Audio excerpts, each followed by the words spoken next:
Everybody, this is Dream, and today we're going to be reviewing Knights and Guns. Knights and Guns is developed and published by Baltoro Games, and it releases on September 16th of 2022.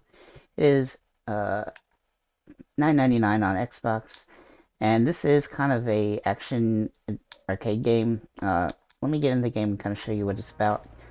So basically, you have this map, and you have to like progress through these areas and defeat these levels in order to maneuver on to the next areas and things like that. So, for instance, you're gonna play and you have to either survive or destroy all the monsters or beat a boss or anything like that throughout each level. And the way the game works is that you're basically a character and you have different guns you can choose from, and you just shoot up into the air trying to shoot the enemies that are above you that are coming around trying to hurt you. And you'll kind of see as I start playing it here how this game works.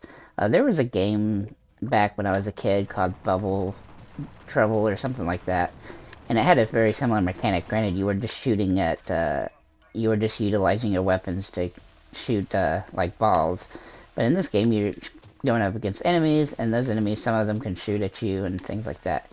You also have different like power-up moves where you can like run real fast and hit enemies. It's a little hard on this particular level because of the way the level's laid out, but some of the levels have different like layouts that have, you know, advantages and disadvantages for you and the enemies, and so you just have to utilize those as well as the weapons and power-ups in order to progress and destroy all the enemies or survive for the allotted amount of time or something like that, you know, whatever the requirement for each level is.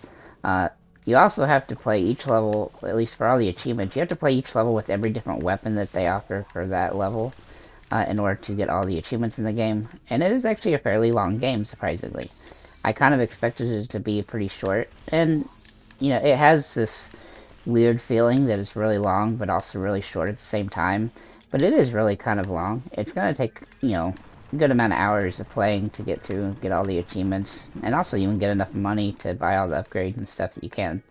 But it does give you a lot of, you know, money and things as you play throughout the game in order to make sure that you don't really get stuck anywhere too much.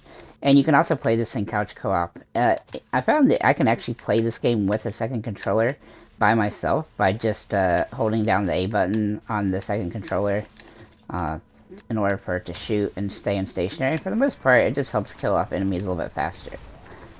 Overall, I found the game mechanics to be fun and engaging.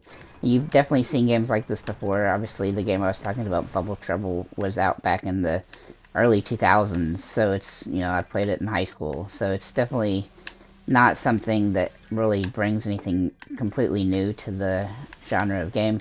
But overall, it's just a fun game, and it's got nice replayability, and it's kind of chill and fun and relaxing to play just when you want to not have to think too much and you just want to shoot stuff. And so it definitely works for that. And as you can see on the victory screen, I actually got a little bullet, and you need all 3 bullets, and that utilizes all the different weapons that are available for that level. So in that particular case, there's 3. So I have to use each of these weapons in order to get each of the bullets, and you do need to do that for all the achievements in the game. As you can see, I have 470 gamer scores so far. Lots of achievements for playing with all the different weapons and things like that, and just being on the axe, which there are quite a few. I will say that the achievements are a little bit buggy, and sometimes they take a while to unlock, so just keep that in mind while you play. But overall, the game is, you know, fun enough that you're going to enjoy playing it while playing it.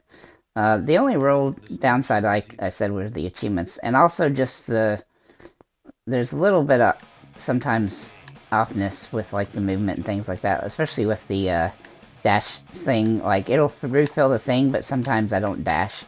And also the hit mechanic is a little bit wonky. Sometimes you'll see bullets like go through an enemy like this. It's not really happening right here, but you do have that kind of thing happen. And sometimes it doesn't, you know, you might accidentally pick up weapons and stuff because it's not super obvious. And then there's some enemies, like, so when you dash, when you hit an enemy, they're supposed to get like flung up in the air. And some of the enemies, they don't always fling up in the air for some reason, and I'm not exactly sure why that occurs.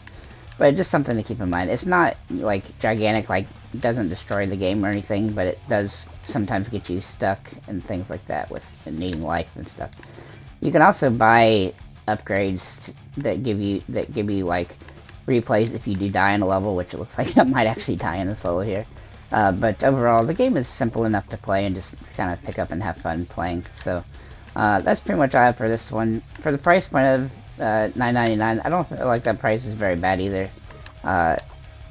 You know, if it was real short, then I probably would be more critical at the price point, but it's actually pretty long, so it's definitely not a bad price point for what it is. So thanks for liking, commenting, subscribing, and have a nice day, guys.